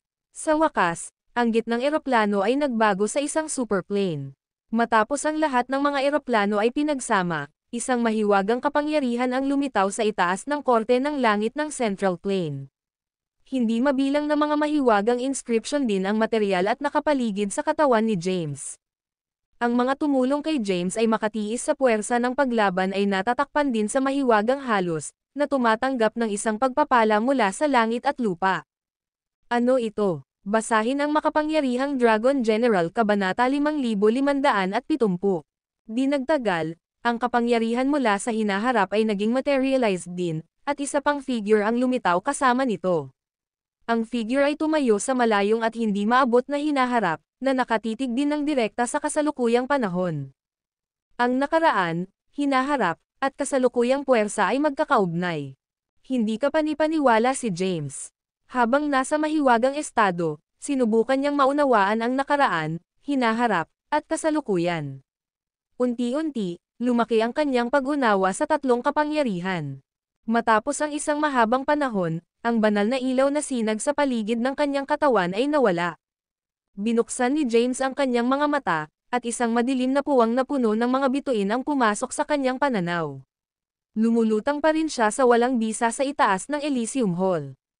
Mabilis niyang naramdaman ang kanyang lakas at natagpuan na ang kanyang pisikal na lakas ay napabuti pagkatapos maligo ng banal na ilaw. Noong nakaraan, ang kanyang pisikal na lakas ay katumbas ng huli na yugto ng Holy Celestial Rank. Ngayon, ito ay sa ranggo ng Quasi-Bliss. Sa kasamaang palad, ang kanyang ranggo ng paglilinang ay nanatili sa maagang yugto ng Martial Celestial Rango. Bagaman ang kanyang ranggo ng paglilinang ay hindi napabuti, maaari na niyang magamit ang buong potensyal ng kanyang pisikal na katawan. Sa madaling salita, mailabas niya ang paputok na pisikal na lakas ng ranggo ng Quasi-Bliss nang hindi isinaaktibo ang kanyang kapangyarihan sa paglilinang. Noong nakaraan, si James ay walang kakayahang magsagawa ng tunay na lakas ng kanyang pisikal na katawan dahil sa kanyang kawalan ng ranggo ng paglilinang. Kahit na ang kanyang ranggo ng paglilinang ay hindi nagbago, nalulugod siya na may palabas ang tunay na kapangyarihan ng kanyang pisikal na katawan. Maaari siyang kumuha ng isang kalaban sa ranggo ng Quasi-Bliss kahit na sa maagang yugto ng Martial Celestial Rango. Hindi masama, si James ay pumalakpak sa kanyang mga kamao at nagtaka sa lakas na dumadaloy sa kanyang katawan. Isang nasiyahan ng ngiti na nabuo sa kanyang mukha. Ngayon, sa wakas siya ay nakatayo sa tuktok ng mundo at may kakayahang labanan laban sa mga powerhouse ng madilim na mundo. Ang video na ito ay edited by Urban Storytelling. Kabanata 5571. Ang pagpapabuti ng kanyang lakas ay isang bonus lamang. Ang pinakakarapat dapat na tagumpay ay ang pagsasama ng hindi mabilang na mga landas ng Genesis. Matapos pagsamahin ang mga landas ng Genesis, nabuo ang isang bagong-bagong landas ng Genesis. Bilang ang taong pinagsama ang mga eroplano, natural na pinagkadalubhasaan ni James ang bagong landas ng Genesis sa panahon ng proseso. Teknikal, siya ang Panginoon ng bagong daigdig at maaaring makontrol ang mga kapangyarihan nito. Ang bagong pangunahing mundo na nilikha sa pamamagitan ng pag-fusing ng hindi mabilang na mga eroplano ay nakakatakot na malakas. Si James, na may kakayahang kontrolin ito, ay may hawak na lakas sa kanyang mga kamay. Kahit na magpakita si Xavion, hindi niya kailangang matakot. Unti-unting bumaba si James mula sa walang bisa at nakarating sa labas ng pangunahing bulwagan ng Elysium Hall. Maraming mga powerhouse ang natipon sa labas ng pangunahing bulwagan, kabilang ang Zariah, Cairo, Kiana, Jada, at iba pa. Agad na naayos ang mga mata ng lahat kay James. Tiningnan sila ni James at napagtanto na nakinabang din sila. Ang kanilang mga ranggo ng paglilinang at lakas ay napabuti ng malaki. Partikular niyang sinubukan ang pakiramdam ng lakas ni Cairo. Matapos malaman na hindi napabuti ang Cairo, sumimangot siya at nagtanong. Lahat ay nakinabang sa pagtulong sa akin, kaya bakit hindi mapabuti ang ranggo ng iyong paglilinang? Panipi. Tumugon si Cairo, Kahit na ang aking ranggo ng paglilinang ay pareho, nakinabang ako ng malaki. Ang aking base sa paglilinang ay nagpapatatag, at lumakas ako. Bagaman hindi nagbago ang ranggo ng paglilinang ng Cairo, pinahusay ang kanyang lakas. Tiningnan ni James ang iba pang mga powerhouse na naruroon. Ang kanilang mga ranggo ng paglilinang ay nakataas. Ang mga pagpapabuti ni Ziraya ay lubos na kapansin-pansin, at ang kanyang aura ay halos naaayon sa Cairo. Ngumiti si James at sinabing, dapat tayo ang pinakamalakas na puwersa ngayon. Kahit na ang mga pangunahin na mundo ng mundo ay hindi maihahambing sa ating bagong mundo. Ngumisi si Quattro at sinabing, hindi na ako dapat matakot sa isang kalaban sa ranggo ng Quasi-Bliss. Noong nakaraan, si Quattro ay palaging medyo mayabang. Inangkin pa niya na magagawang maging walang kapantay ng sino mang nasa ilalim ng ranggo ng Quasi-Bliss. Naturally, hindi ito totoo, at bahagi nito ay pinalalaki siya. Gayunpaman, ang kanyang pahayag ay naging ganap na totoo ngayon na ang kanyang ranggo at lakas ng paglilinang ay napabuti. Ano ang plano mong gawin sa susunod? Tumingin si Kiana kay James. Ang mga kaaway ni Kiana ay ang apat na sinaunang lahi ng Dark World. Kahit na nagdulot sila ng malaking pinsala sa Yefteris, pinamamahalaang pa rin nila na mabuhay. Ang mga Glaces ay may malalim na puot patungo sa apat na sinaunang karera.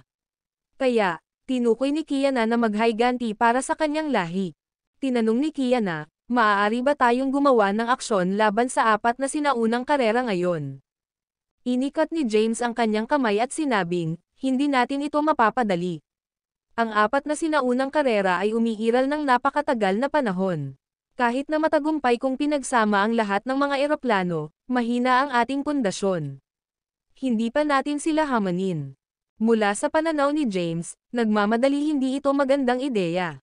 Gayunpaman, kinuha ni Kiana na ayaw ni James na tumayo laban sa apat na sinaunang karera matapos na makinabang siya ng malaki.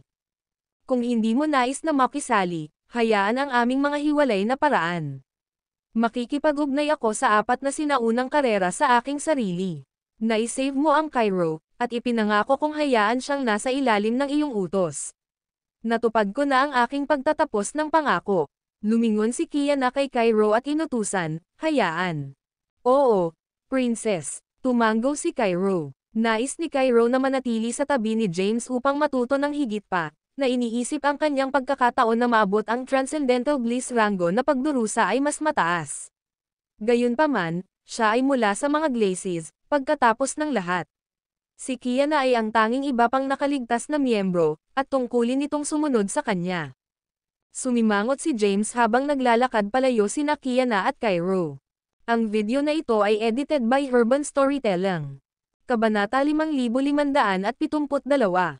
Nakaramdam ng pagkabigo si Ames na umalis si Kiana kasama si Cairo. Hindi siya sumuko sa pagkilos laban sa apat na sinaunang karera. Gayunpaman, hindi pa ito ang tamang oras. Ang bagong mundo ay nabuo lamang, at kulang sila ng mga powerhouse. Ang mga Yefteris lamang ay may maraming mga powerhouse. Sa pagdaragdag ng iba pang mga powerhouse ng karera, ang apat na sinaunang karera ay madaling malampasan ang mga ito. Sa kasalukuyang lakas ng kanilang bagong mundo, hindi siya maaaring tumayo laban sa mga pangunahing karera ng Dark World. Hindi magandang oras na gumawa ng aksyon. Hindi inaasahan ni James na maging walang tiyaga si Kiana, kahit na nais na labanan sila mag-isa. Kailan mo ako dadalhin sa mundo ng bilangguan? Tanong ni Ziraya. Si Ziraya ay sabik din na pumasok sa mundo ng bilangguan. Walang pagmamadali, malumanay si James na kumalas sa kanyang kamay. Ngayon na ang isang bagong eroplano ay nabuo, maraming kailangan niyang gawin.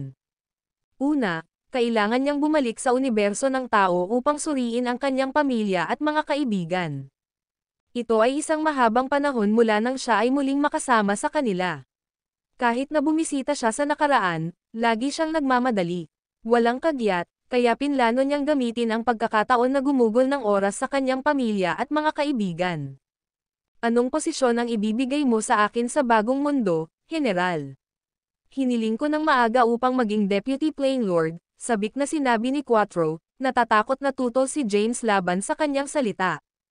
Kahit na si Quattro ay nasa isang kahanga-hangang ranggo ng paglilinang at may malaking lakas, nagnanais pa rin siya ng higit pa. Ang kanyang kasakiman para sa kapangyarihan ay walang katapusang. Sumagot si James, manatili sa Elysium Hall sa ngayon. Mayroon kang buong pahintulot sa mga patroller ng Elysium Hall. Pagkatapos umalis ng ilang mga salita, nawala si James. Buho. Nagalak si Quattro. Lumitaw si James sa teritoryo ng tao at dumiretso sa Mount Bane. Kasabay nito, dumating din si Zariah sa Mount Bane. Ang dalawa ay tumayo sa harap ng estatwa ni Zariah. Tumingin si James sa rebulto, lumingon kay Zariah, na dumating sa kanya, at tinanong, mayroon bang anumang espesyal tungkol sa progenitor star na ito? Umiling-iling si Zariah at sumagot, hindi rin ako sigurado. Kung hindi ka sigurado, bakit ka nagtayo ng isang estatwa dito? Tinitigan siya ni James. Sumagot si Zariah, ang site ng mga ninuno ay isang alamat sa akin.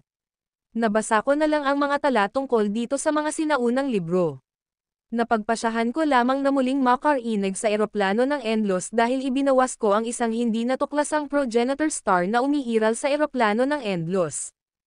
Ang mga bituin ng progenitor ay mga pangunahing piraso ng site ng mga ninuno. Napaka-misteryosong pag-iral. Nag-iwan ako ng isang estatwa dito, kung sakaling magulat ako na nakinabang ako rito. Inscan ni James ang kapaligiran ng Mount Bane at naramdaman ang mga mahiwagang kapangyarihan sa lugar.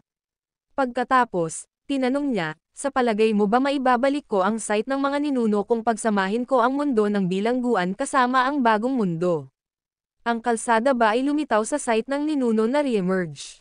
Umiling-iling si Zariah at sinabing, paano ko malalaman? Sa palagay ko ay nagkakahalaga ito ng pagbaril. Pag-usapan natin ito muli kapag lumitaw ang pagkakataon, mahinahon na sinabi ni James. Ang pag-fusing ng mundo ng bilangguan sa kanilang bagong mundo ay magiging mas komplikado.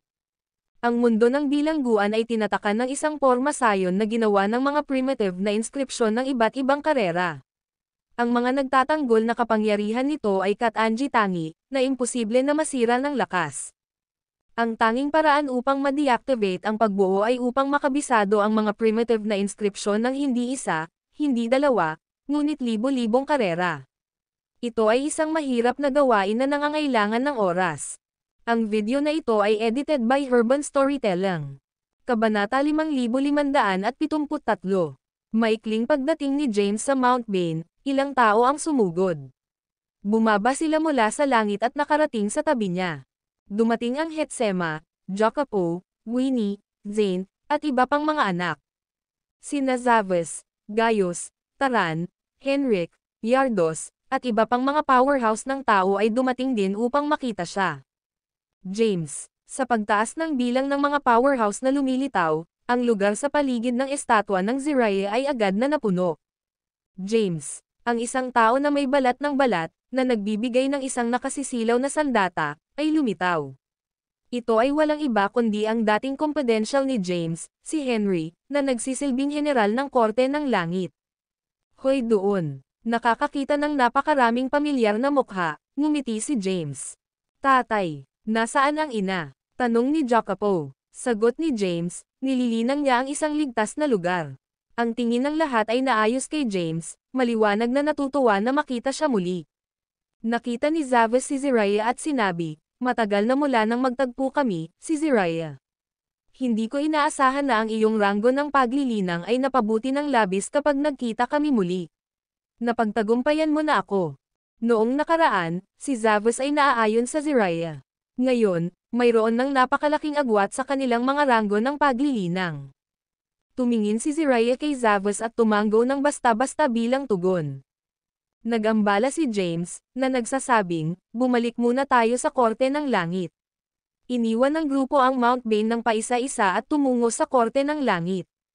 Pagkatapos bumalik sa Korte ng Langit, nagtipon si James kasama ang kanyang pamilya at mga kaibigan. Samantala, ang balita ni James na pinagsama ang lahat ng mga eroplano sa gitnang eroplano ay umabot sa madilim na mundo. Alam ng Dark World Spring Evils na ang isang matatag na superplane ay nabuo at mas advanced kaysa sa kanilang mga mundo. Ang superplane ay halos maihahambing sa maalamat na site ng ninuno. Matapos mabuo ang superplane, kumalat ang mahiwagang energies sa buong lupain nito. Bilang karagdagan, ang hindi mabilang na mga halamang Empyrean ay lumago. Naturally, ang mga pangunahin ay naaakit sa masaganang mga mapagkukunan ng paglilinang. Ang mga Yefteres, na tinatakan ang kanilang espiritual na bundok, ay nagbigay pansin sa labas ng mundo.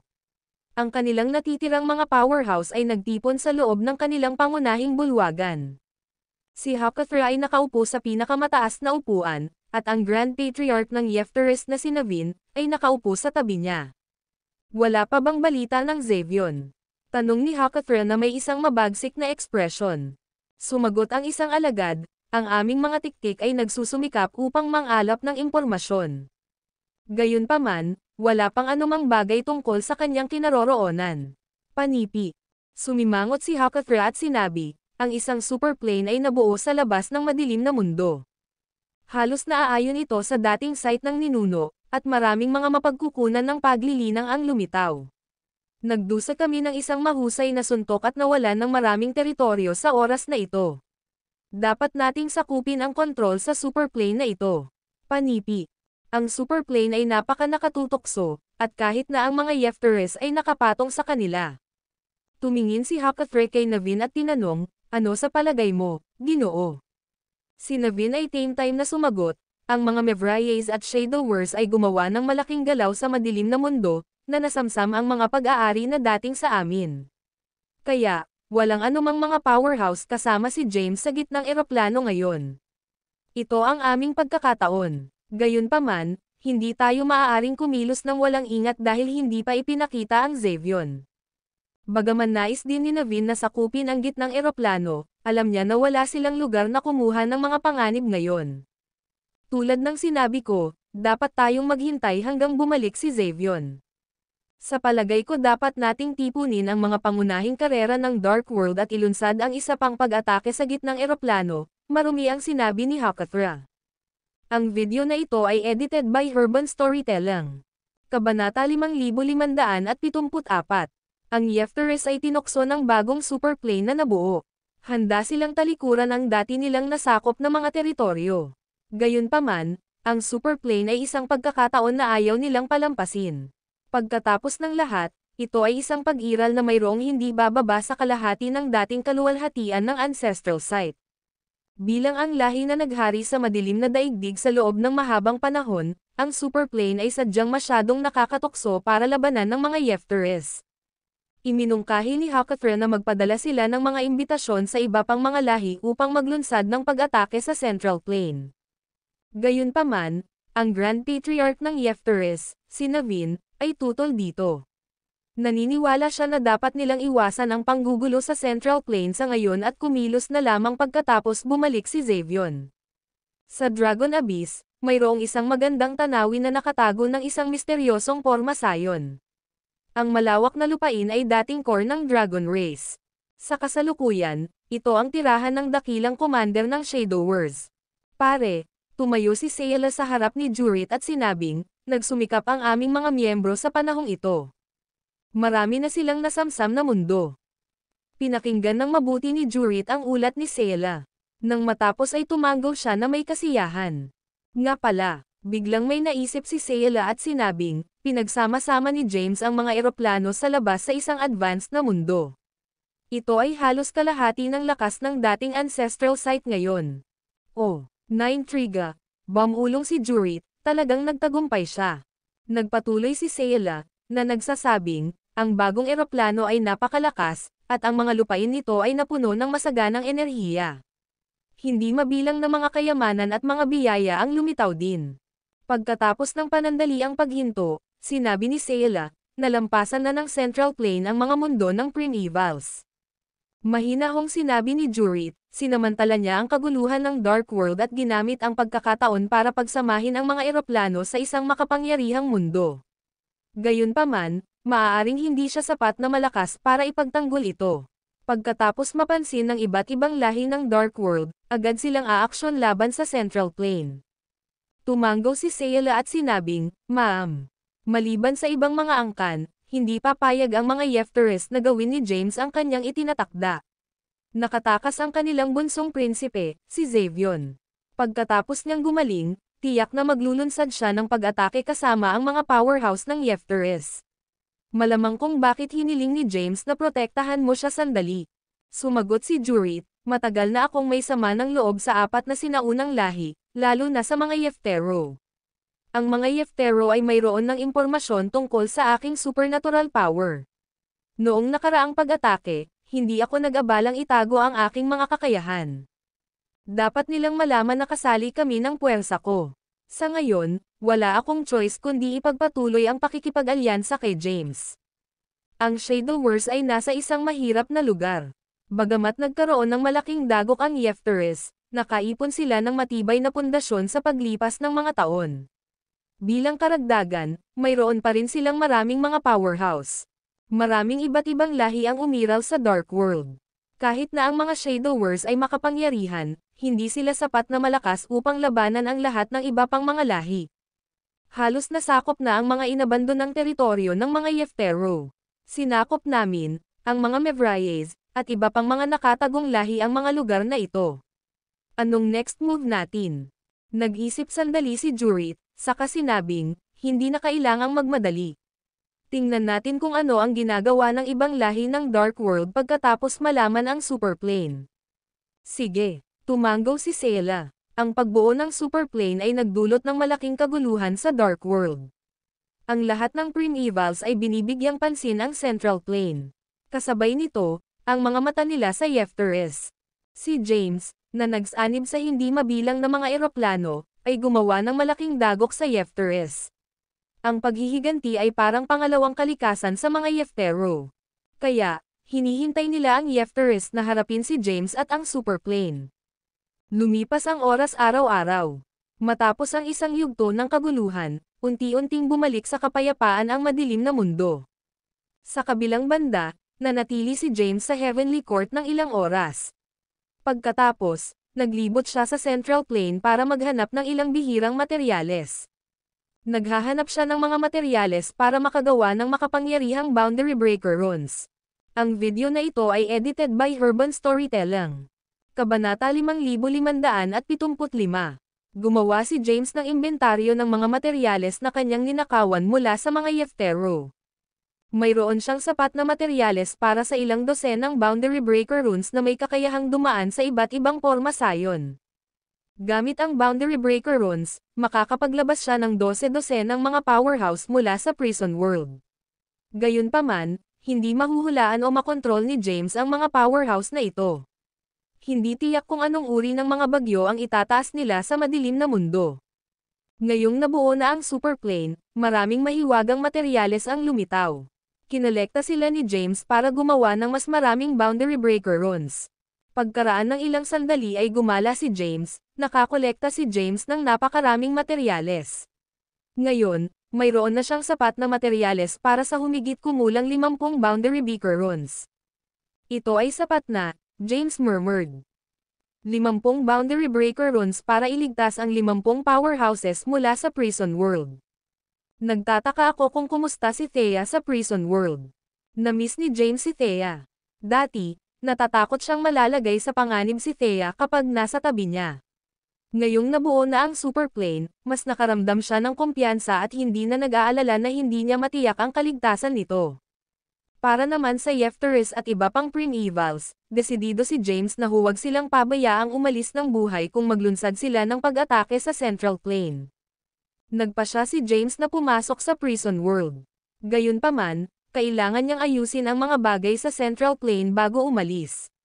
Araw-araw na ina-update ang mga kabanata ng aklat, sumali at manatiling update para sa lahat ng mga update sa aklat. Ang Central Plane ay isa na ngayong pangunahing mundo, halos kasing lakas ng dating ancestral site. Kaya, ang pagmaster ng Genesis Path ng isang Major ay isang malaking tulong sa kanyang sariling lakas. Ang Genesis Path ng bagong Central Plane ay katumbas ng lakas ng peak ng Quasi-Bliss rank. Sa madaling salita, sino man ang kumokontrol sa Genesis Path nito ay magkakaroon ng lakas ng Quasi-Bliss ranks peak.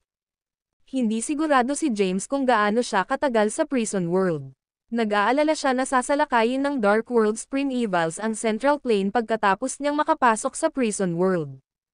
Kaya naman, gusto niyang magtalaga ng isang maaasahang powerhouse para bantayan ang Central Plane habang wala siya. Sino ang magiging angkop? Napaisip si James. Sa sandaling iyon, maraming tao ang pumasok sa isip. Kabilang sa mga ito, ang pinakaangkop ay ang Quattro. Sa lakas ni Quattro, halos wala siyang kalaban-laban kung kontrolin niya ang bagong mundo. Gayunpaman, hindi siya maaasahan, novel drama. Nag-aalala si James na maaaring mawalan ng kontrol si Quattro matapos payag ang mamuno sa bagong mundo. Samantala, ang mga tao ay medyo mahina sa paglilinang at hindi sapat ang lakas upang makabisado ang Genesis path ng bagong mundo. Biglang may naisip si James. Ang kanyang dating estudyante, si Stephen, ay isang magandang opsyon. Bago umalis si Stephen sa Endless Plane, naabot na niya ang Martial Celestial rank. Matagal na ang nakalipas mula noon, at malamang na nakapasok na siya sa mas mataas na ranggo ng paglilinang. Pinakawalan ni James ang kanyang Zen, sinusubukang hanapin si Stephen. Bilang Panginoon ng bagong sanlibutan, si James ay maaaring magkaroon ng pangunawa sa buong lugar sa isang pag-iisip lamang. Ang paghahanap ng isang tao ay isang piraso ng cake para sa kanya. Maya-maya, nakita niya ang aura ni Stephen. Sa sandaling iyon, nasa isang misteryosong lugar si Stephen. Nakaupo siya sa isang lotus na posisyon sa lupa at napapalibutan ng mga mahiwagang inscription. Lumilitaw na siya ay nasa pag-iisa upang magsaka.